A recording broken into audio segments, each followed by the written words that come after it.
Welcome to the Shenandoah Valley Partnership Cooking Show. Welcome everyone that is participating with us again. Several of you, this is our third one, and you've been with us all three times. As you might note, we are not at the Wilson Workforce and Rehabilitation Center.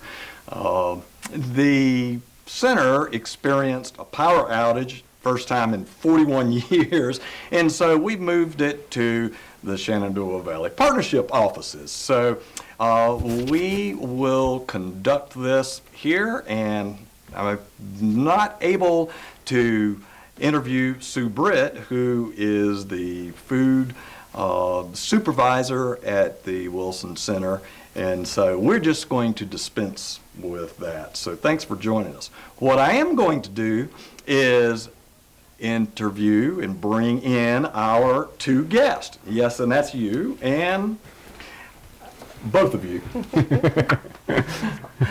And we really appreciate you joining us. Today we have Dr. Melissa Lubin, who is the Dean of the School of Professional and Continuing Education. And then we have Dr. John Downey, who is the President of Blue Ridge Community College.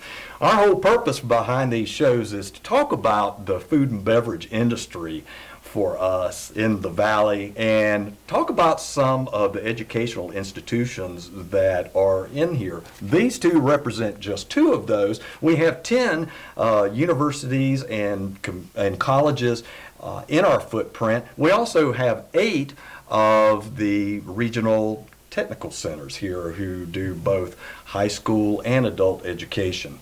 So let's get started cooking, and we can talk about some of the other aspects and assets of this throughout. So what we're going to do is we're going to start in on the granola right now. So first of all, we'll start with the oats. Melissa, Very that good. is yours. All right in. Okay. John, Okay. apples. And this is such a simple recipe because you're able to put all of the dry ingredients in right away. The walnuts, and because I'm frugal, I always just buy the whole walnuts and then pound them in the bag with a tumbler of some sort, and that always works great. Brown sugar, cinnamon, Oh. coconut. Now, is this an old family recipe, Jay? No. This is a recipe like most of the ones that we get, and the salt, Wow, that's all. Okay. of which we have taken and then modified a little. And I have to give my wife credit on this because she is one that also tweaked this a little bit. And Rebecca, please take this so I don't knock it off the table. And that is how difficult it is to mix in all of the dry ingredients. So you can see here, and basically we just stir this up just enough so that when we put in the wet ingredients, it will be easy to do. And you can see there, just not that difficult, thank heavens. Now we're going to add in the maple syrup. Thank you. Here, and the coconut oil. John, I'll let you do this. I know you're just dying to do that. And Rebecca, if you could put the honey in that one, I will then put this in here. Rebecca Castle, our Economic Development Director in Augusta County, is our assistant for this, and thanks, Rebecca. I appreciate this very much. Got it? Thank you, sir. Perfect. This is the Gentle Bee honey that is here. And oh, by the way, almost everything that we've put in, except for the salt and probably the coconut oil, has been made here in the Valley. So we want to give a shout out to Bruce's maple syrup. We actually just completed a podcast show with Bruce Folk, who is a multi-generational maple farmer, maple syrup harvester, and found out a lot about the maple syrup business, and I'd never heard reverse osmosis as it relates to syrup, but he's expanded his operation greatly. And if you, Melissa, would like to spoon in, the last ingredient is the almond butter. Ooh, that was. Now, you can substitute in peanut butter if you like. I think it's a little strong for it, but if you really are a peanut butter fan, you know, why not? You can make it that way. It will be the same consistency, just with a little bit of a different flavor. Thank you. You're welcome. And I'm going to give this to Rebecca. John, you want to stir that? Sure. Thank you. Me too. This is so much fun for me because I get to tell them what to do. Change. You want to try a little bit? Sure. John, that was kind of a half-hearted effort. You turned it over to Melissa way too quickly. Yeah, this looks great. And just for grins and giggles, here's our oven today. You have to improvise where you can. All right, I think that's pretty good. That looks absolutely perfect. Not that difficult, easy to mix up. Consistency, you got it perfect here. And simply then line your pan, or in this case, Pyrex dish.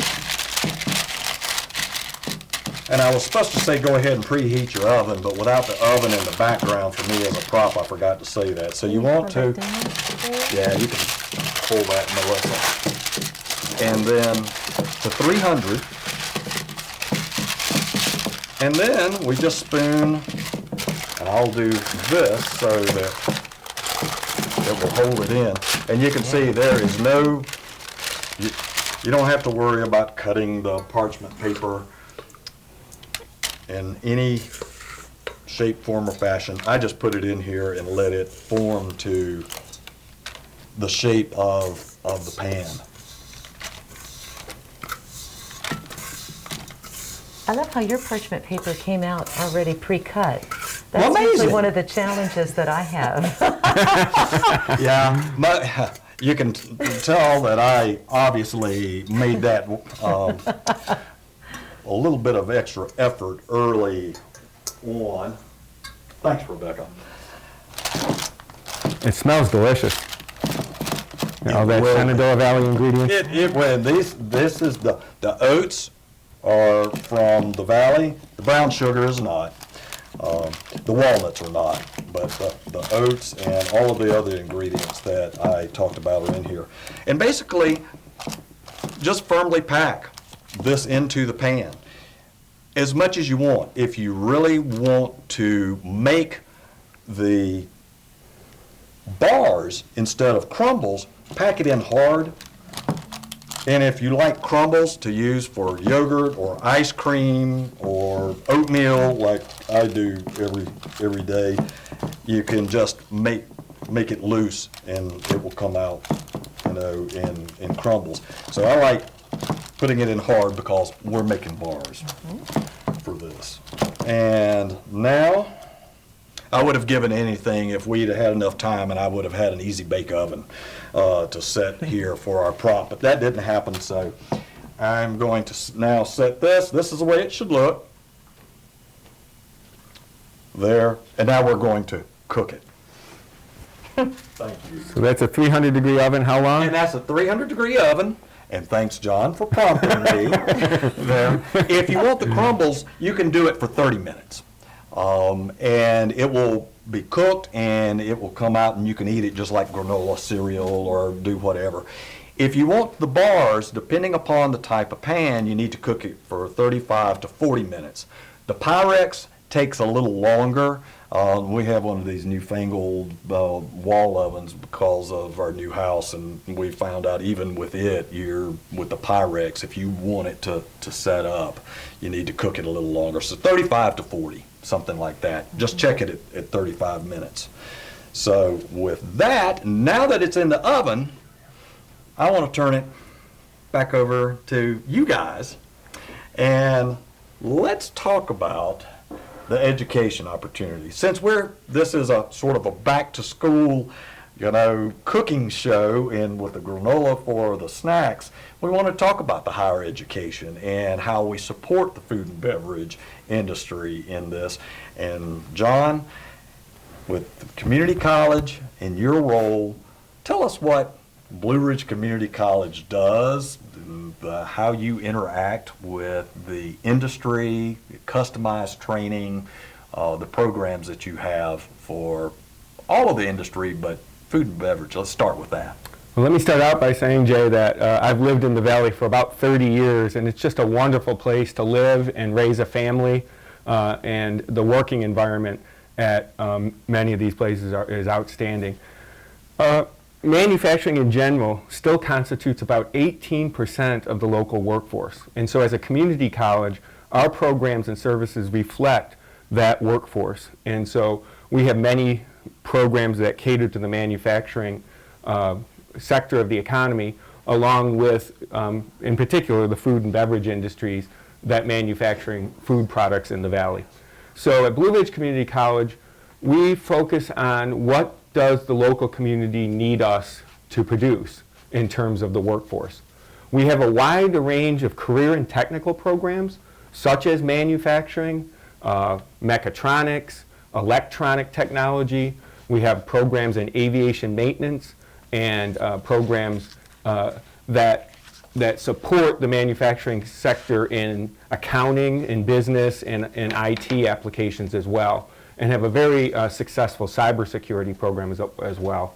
All of those programs are designed to get the employees of the future trained at a high level so they can start in the companies hitting the ground running. In addition to those programs, we have a very dynamic transfer program that works and partners with local universities like James Madison University to make sure our students can also take the credits that they've earned at the community college and apply them seamlessly at the university. So that career and technical programs, those programs designed to transfer, and then we also have short-term certification programs that train people in the manufacturing sector in the entry-level jobs that are so important to the industry. So we have a wide range of offerings available, and many of those offerings can be customized, and we can do training on-site for companies if that's what they'd like. We can bring out our equipment to the local manufacturing plant and train the workforce right there with the equipment that the company wants us to use. That's perfect, John. Thanks. Melissa, tell us about JMU, James Madison University, I should be saying. We get so used to saying that. But the university, the vision that you have for being an engaged university with the community, and also the news about the School of Professional and Continuing Education and some of the programs that you have at JMU, plus, and we'll get into some of the things that y'all are doing with industry as well. So Sure. Go ahead. Thank you, Jay.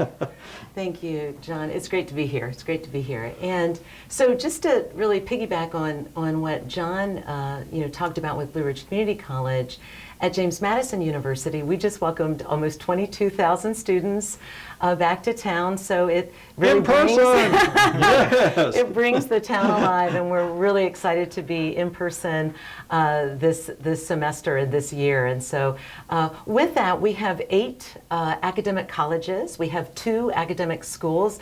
One is the School of Professional and Continuing Education, and the other school is the Graduate School. And then 2 other academic units, the libraries, which obviously has a whole new look and feel for how to engage students, and university studies, which brings together students that might not know exactly what their major is and gives them interdisciplinary opportunities. So when you pull all of that together, it translates to over 125 different majors across all different disciplines, from education to the sciences to engineering, to also arts and humanities and visual and performing arts. So we have a wide range of programs that we offer, and what we really want to focus on at JMU, to point to the meaning of an engaged university, is really talking about the whole student, and that we are citizens of our greater communities, not only here in the Harrisonburg-Rockingham area, where we are a place-based anchor institution,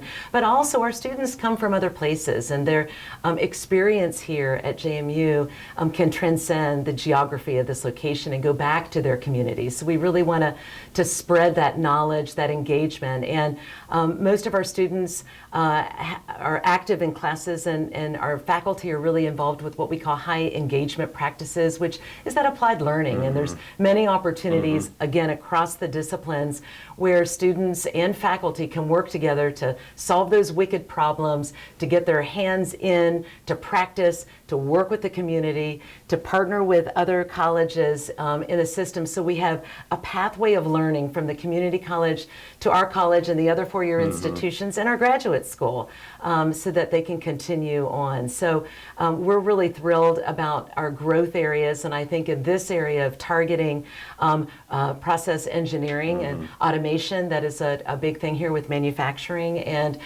also biotechnology is an area where we're one of the few universities on the East Coast that have a baccalaureate degree in biotechnology. It's interdisciplinary, and with everything going on in our world, there's a tremendous opportunity to make an impact on our society there. So we also offer continuing education that's non-degree seeking, that is really about educating the learner over a lifetime. We like to say in my school that there's a 60-year curriculum that we start working when really we're in our teens, but perhaps in a full-time capacity in our 20s or so, and we're going to be learning. We're going to be working until our 70s. I tell my son, who's a 17-year-old senior in high school, they're going to work till they're about 80. So with the changes in technology, they have to support us. That's right. That's right. We're all living longer, and we want to be engaged longer. And so there's so many opportunities to learn in our school. We also have the Lifelong Learning Institute, which offers those enrichment classes for the seniors in our community, and then the youth camps, where we know that when you expose young people, as young as kindergarten, first grade, to what education can do, to what discovery and scholarship and research can do at that age, and imagine themselves on a college campus, a community college, a four-year institution, a graduate school, the pathways are endless. And so we're really excited about the youth experiences we offer too. So we start them early, and we educate all the way through the lifetime. And so that gives kind of an overview of what we do at JMU. Oh my gosh. Melissa and John just set me up with so many questions that I really hadn't thought about that we were going to talk about on the program, but it really is a great segue to, you also have a bio side of things, and why don't you talk about that for a minute, because it transcends so many different sectors now, particularly here in the Valley. So talk about your new pride and joy that's been brought on within, the last year and a half? Yeah, about 2 years ago, probably about 10 years ago, we realized that biomanufacturing would be a target area for regional economic development. And so we worked really hard with the Commonwealth of Virginia General Assembly, and were allocated funding to build a bioscience state-of-the-art building that has a clean room simulation, a room to grow biologics, and a room to separate the biologics, the useful biologics from the non-useful biologics. Anything else I say is way over my head, but I think I'm accurate with that. You don't have your PhD or your doctorate in bio? I'm a psych major, so you got to bear with me. But one of the things I was going to say, and I thought of as Melissa was talking about, one of the unique aspects of the Shenandoah Valley is that all the educational providers from the K-12 school divisions to the technical centers that do a wide range of training, from the community colleges in the region to the public and private universities. The Valley really works hard to regularly get those groups of different educational providers together to make sure that we listen to business and industry and that we're serving their needs. So both Melissa and I serve on the regional Shenandoah Valley Partnership for Economic Development. And Bring that up. we're on the board, and then also we're on the board of local chambers of commerce. And so through that service, we learn very specifically from businesses the types of programs and services they want us to offer, and as a result of that, can then partner together to develop state-of-the-art programs that I think our regional manufacturers would tell you are exceptional and welcome in the region. Mm-hmm. Yeah. John, thanks so much for stealing my thunder. Oh, I'm This is so always the case when we're together and we're presenting is one of the other kind of anticipates the things where we're going. John just mentioned it. We are affiliated, the Shenandoah Valley Partnership is affiliated with James Madison University. Melissa is my vice chair. John is a past chair. They're both on the board. John is a past chair of the Chamber of Commerce here in the Harrisonburg-Rockingham area, which is a sizable chamber of about 1,000 members. Melissa is the chair currently on this, and we are all closely working together on many different things. So I want to follow up with, and I'll turn it to you first, but to follow up on the working with the industry and what we do here in the Valley that may be different from a lot of areas because of what you just said. We do tend to work together. Let's talk about, even though it's not food and beverage, a project 2 years ago that we announced that you two were integral in the success in working with Merck. It was a $1 billion expansion for us, and it only came about because of these two representatives in their institutions working together. Melissa, I'll let you take it away, and you've got to start with the phone call. The phone call. Yeah, so, what I want to back up and just really reiterate that John said is it is about these relationships that we have, and they're very genuine. They're very collaborative, and we're present. We take our time.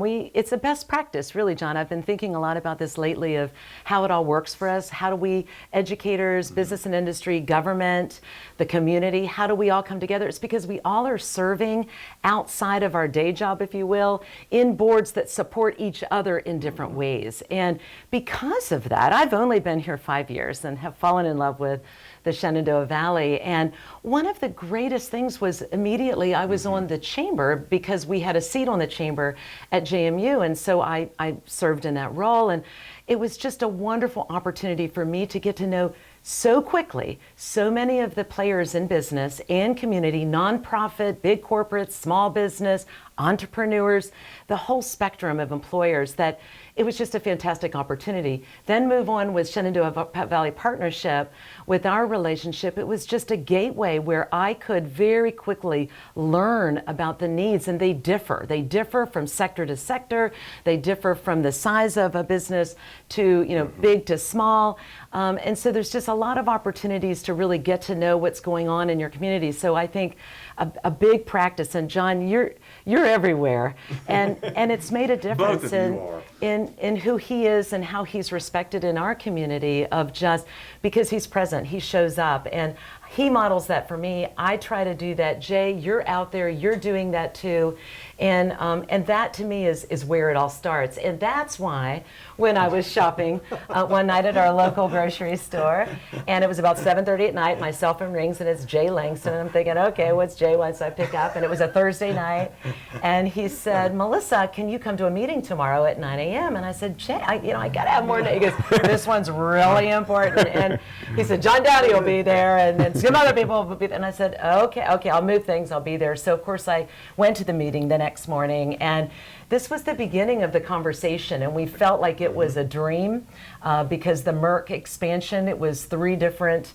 plants that were up for this expansion. And we felt like we had, a 33% chance that's right. of doing it. But one of the things we heard early on, we heard from Merck and from the Virginia Economic Development Partnership was that workforce was the critical piece in order for this expansion to happen, that there had to be not only workforce, the people, but an educated workforce, and that it needed to be educated at all levels. So not only the highest level scientists or the entry-level technicians, but everything from the technician to the scientists and everything in between. And so John and I really worked together. We brought our colleagues together from our different institutions to say, how can we make this happen? How can we put a proposal together that shows we have this pathway? And what it meant was making some changes.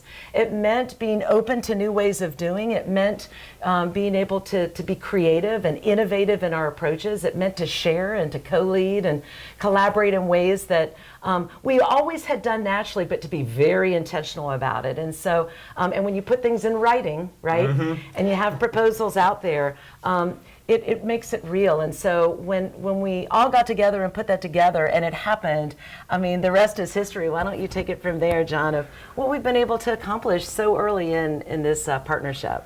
Well, it's wonderful working with the leadership of the partnership and the staff here. They're amazing. And I've got to say, you met Rebecca earlier. The local economic developers that you all interact with frequently are amazing in terms of interacting with us as well and making sure we understand the impact of the work they do in the community. So on this Merck project, we worked with all of those partners and tried to get together with the company and said, what do you really need? And they expressed the need for automation to engineers, especially at the technical level, all the way up to scientists. That automation was really the key part of the shortage that they had. They had indicated to us that about 5% of their workforce currently came from the Shenandoah Valley, and they wanted to move that up to 30% of the workforce, and that's very exciting to us as education providers in the Valley. So we worked very closely with them. And one of the things that we discovered very early on is our language isn't quite the same. What they were calling automation, we said, oh yeah, we have that. But then when we looked and sat down and looked at the curriculum, it's not exactly the need that they had. So one of the things we insisted on when we went to the state and said, we need support, your support with extra dollars to get this project done, we insisted on a liaison between industry and education providers. And I can't talk enough about the impact that that liaison has on making this project successful, because she was able to take the time to sit down and look at the Blue Ridge Community College curriculum, look at the James Madison University curriculum, and find out where the gaps were from what we offered and what the industry needed. And oh my gosh, after just a little bit of work, she found out we were all offering the content that they needed, but it was in different departments. And so we weren't producing a graduate that had all of the elements they need.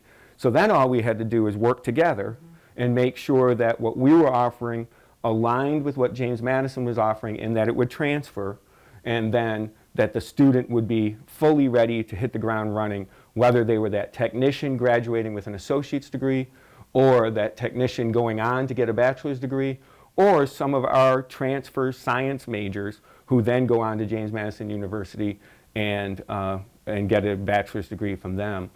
I think, Melissa, one of the things you could talk about really as an impressive part of the program is the internship part, because that applied learning, that engaged community that James Madison University is so famous for, I think that really has an impact in the terms of the internships we offer. And if I remember, that wasn't part of the original model, It wasn't. right? It wasn't. Was through this collaboration that this came out. So take it away. Yeah, So- absolutely. I think that was really interesting. That came up early on. as an opportunity that Merck said, you know, we really want to do this long-range hiring of employees and we want graduates, but we need help now. We want to get started on this expansion now. And again, this was pre-COVID. So an amazing time where before we even knew the impact of an expansion like this on a company that makes vaccines could have potentially, right, on the health of our society, was this need for implementing workforce quickly. And so one of the things that we worked out was an internship program. And of course, for those in academics, when you find out in October, which is when we found out they were interested in interns and they wanted them to start January, well, you know, we know that these students have already planned out their full year, and in many cases are perhaps in their senior year, and so they're pretty limited with what their availability is. But we put our heads together. We put together a program that was expansive across several different majors, and that went out, you know, across several different colleges. And we had the call, and it went out in, you know, late October.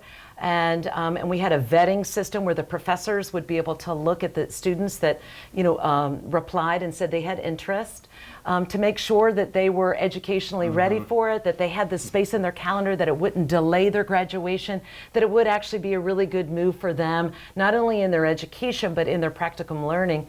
And so that first outreach that we had, there were 48 students that said, yes, I would be able to do that. And as we went through all of the different vetting process, we had, I believe, 6 actually started in January. Then COVID came. And one of the things that was really exciting was that we were able to move all of those interns, those 6 original ones. One of them was actually a community college graduate that was now in their 3rd or 4th year at JMU. We were able to convert them all to online.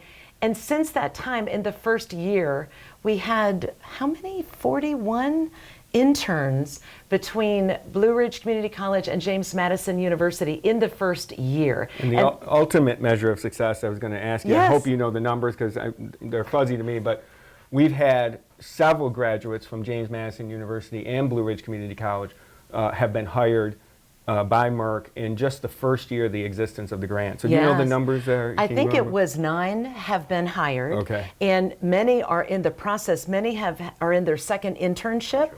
And again, Merck has said, oh my gosh, the best interview in the world is an internship. So I think we're going to see those numbers increase. If you look beyond the full-time employees and you think of the contract, it's about 31 new hires, I believe, that they have had that are graduates from both of our programs, that some of them went through the internship program, some are student graduates and alumni that they've hired. So we've come out of the gate really quickly with these new hires. And again, the future is just full of possibility. We have a new biotechnology director that we're searching for now that will help us in maximizing and producing more biotechnology majors. The interest in that program, for obvious reasons, is increasing. And so we want to be there with the programs and the pathway, because Blue Ridge Community College has the associate in that program to move right through. And this partnership is just one example of what we can do for a wide range of employers in the Valley. The Valley. Our major employers, our manufacturers, healthcare, and education. Those are our 3 target sectors, although we work in other sectors as well. And we partner as a university and community college. We partner with the K-12 system. We partner with the community technical centers, all of those to make sure that first and foremost on our minds is what does the industry need us to do in order to make this valley a great place to live and work and raise a family. And in that vein, you teed me up for and answered already part of my question, but how this can be a model for the future. And the meeting that we had just last week, in which we were talking about the workforce environment for the Valley. We were talking about the engagement of the institutions, education institutions, and make no mistake, we're very fortunate in the Valley. I just looked up the figures today. We're at 2.8% unemployment now, according to the latest numbers, and we are looking at numerous jobs that are yet unfilled. So we are very interested in getting the labor participation up. We know we have some challenges there. That was part of the discussion. This was a program that was hosted by JMU, brought in many of the parties that you were just talked about. You want to give an overview of that?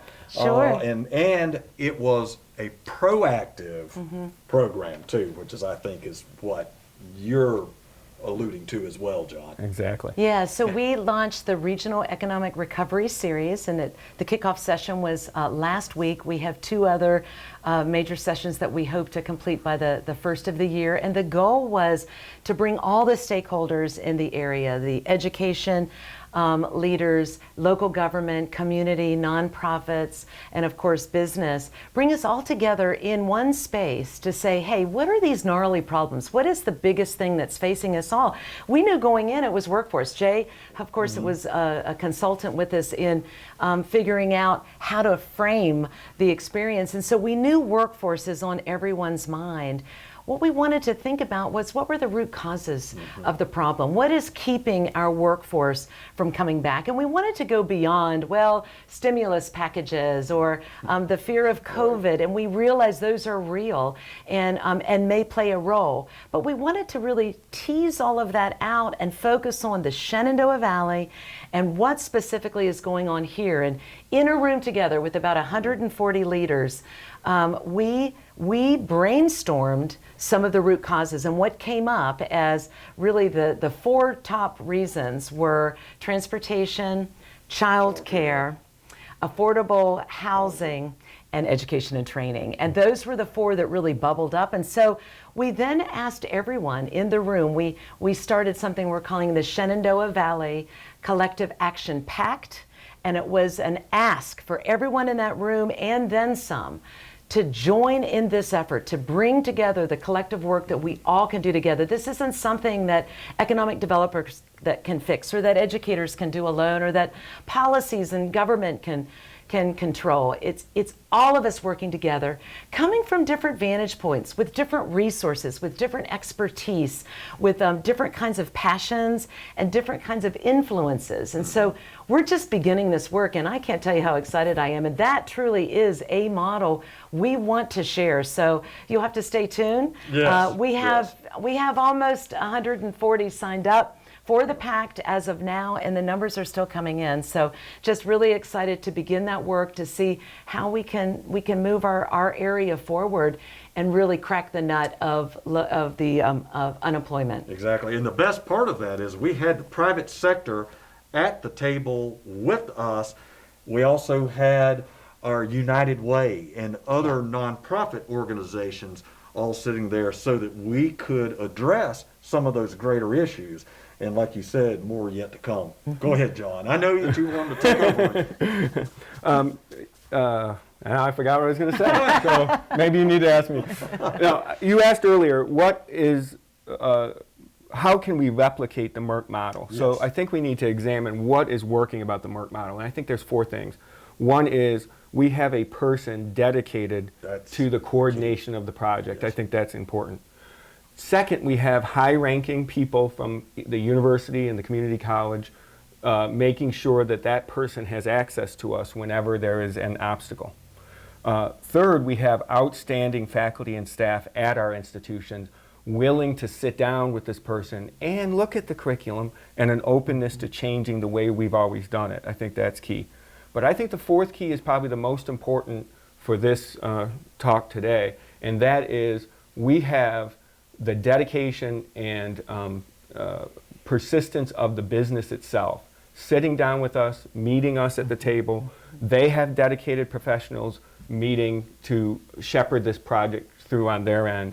To me, that was the key, because over the years, we often have business, college, and university partnerships, but sometimes what's lacking, what falls through the cracks, is the dedication to make sure that what we decide on one day gets followed through and implemented the next. So I think that's the key part of the model that we can replicate for other industries, other manufacturers.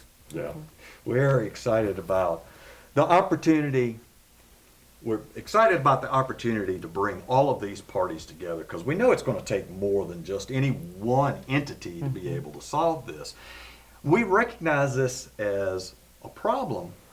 We're willing to take the next step to try to solve it. And I think that that is the big nut that everybody across the country is really wrestling with. But our ability to work together, us partners, you can tell that we're almost joined at the hip on everything that we do here, is a great benefit to us. And that's something that, in my experience in 30 plus years of economic development, is unique.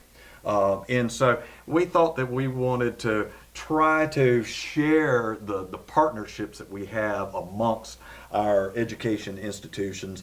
Sorry that Sue Britt could not be here because she could join in because of their interaction and their feeder network in many ways.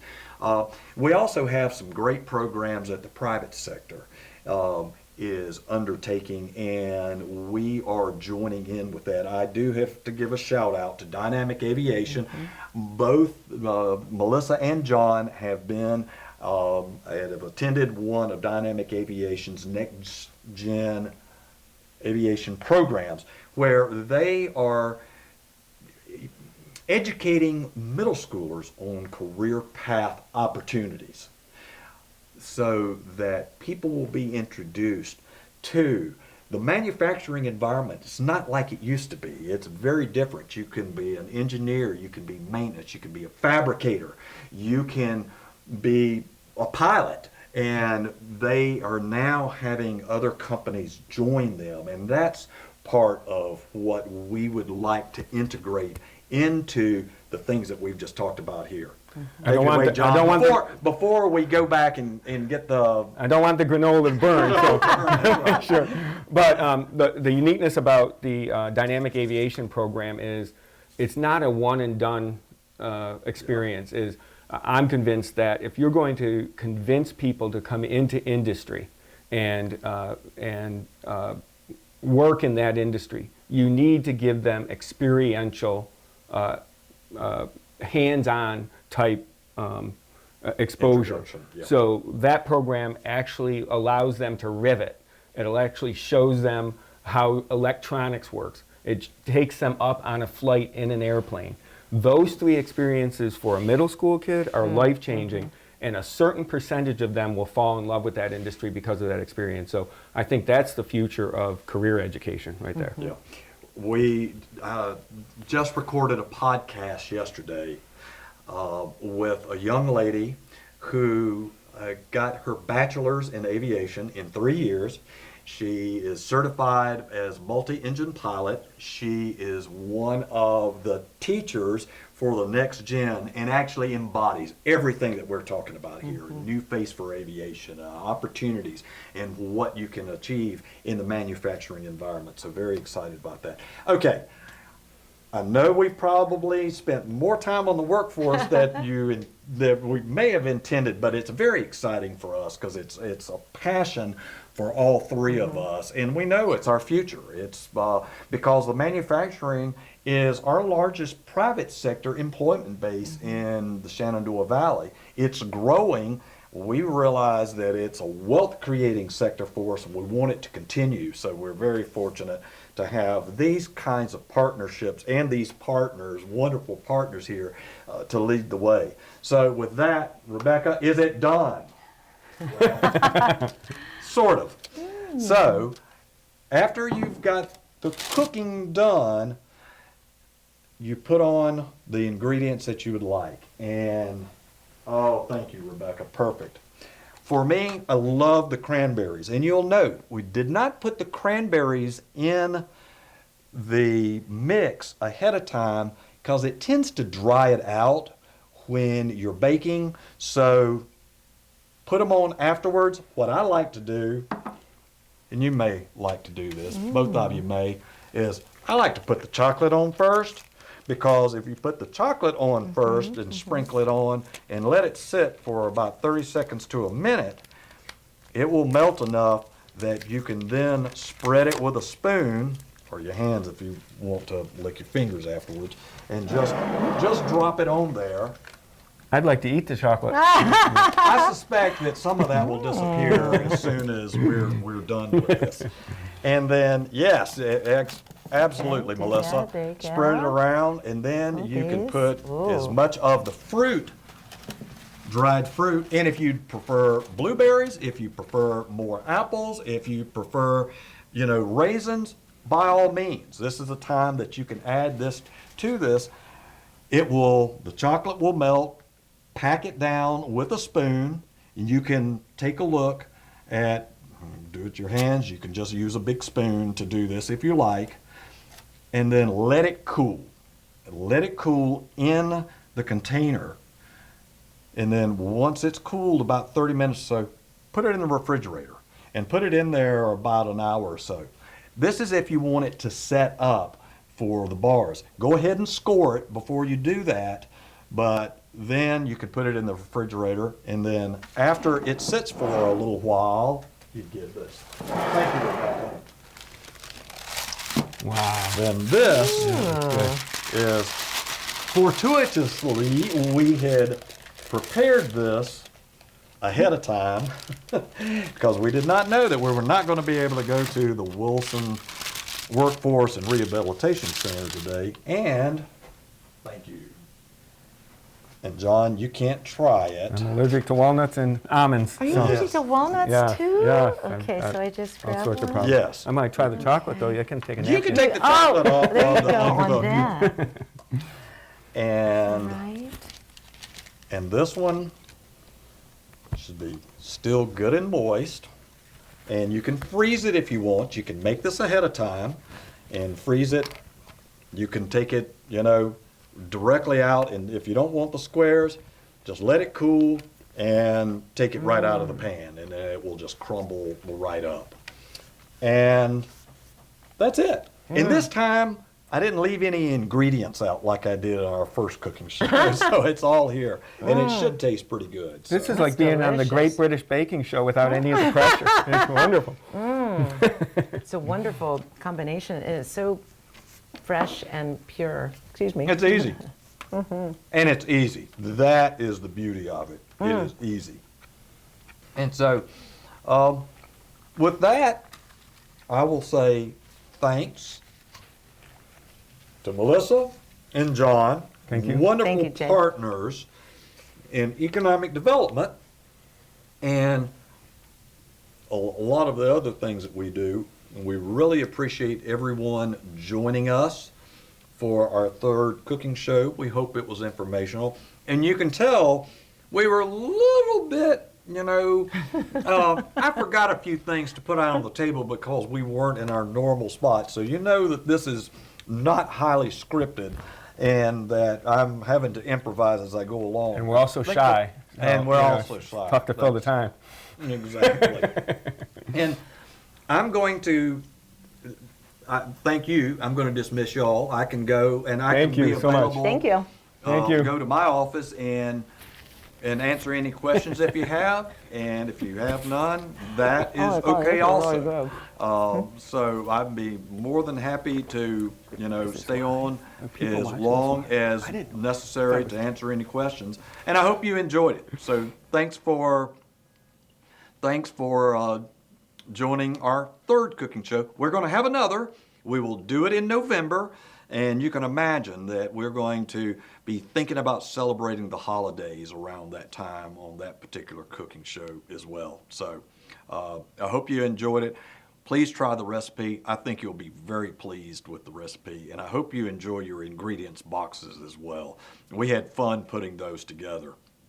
And I will now go to my office. Thanks.